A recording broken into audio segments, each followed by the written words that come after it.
This is the first Adaptation Transparency Gap Report from a group called Adaptation Watch. We are a network of universities and NGOs from around the world.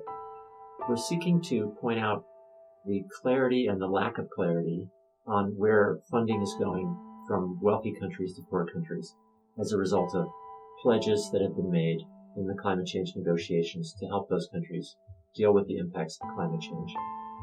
The funding, as we know now, is starting to move on adaptation to climate change, but there's very little clear information about where it's going, how much is being delivered, and there's really not a mechanism for the sort of tracking and checking of that information. Our report looks at what countries have pledged and whether they're delivering on their pledges. One of the main findings of our report is that the current lack of transparency in international climate finance is both a collective and an individual failure. It's a collective failure because negotiators under the UNFCCC have failed so far to agree upon a robust accounting and reporting framework of climate finance.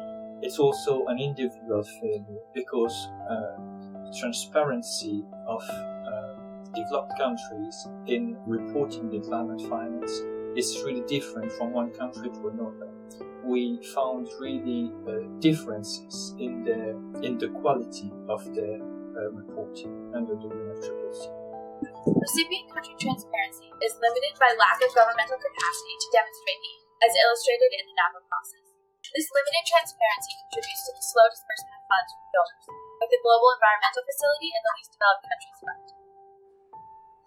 These vulnerable countries, who contributed least to climate change, are suffering worst and first, in large part because they are not receiving adequate adaptation funding. As part of the report, we looked through the national communications and biennial reports of the Annex II developed countries. And by looking through these reports, we were able to score the countries based on the transparency of the reporting and their methodologies. We noticed two key trends. There is an enormous variation in the transparency of different countries. Some, like Netherlands and Japan, have done pretty well on our criteria. Others have fallen short, but this also points to the lack of clarity in the UNFCCC guidelines. We also compared our results to a 2011 briefing that used a similar set of criteria to rank the fast start commitments of these countries. And we saw a generally positive trend where most of the countries seem to hold steady or improve in their scores. This is a hopeful sign, but there is certainly room for improvement. We think developed countries should not only pledge climate finance, they should also pledge to build with developing countries, with recipient countries, a robust accounting framework under the UNFCCC.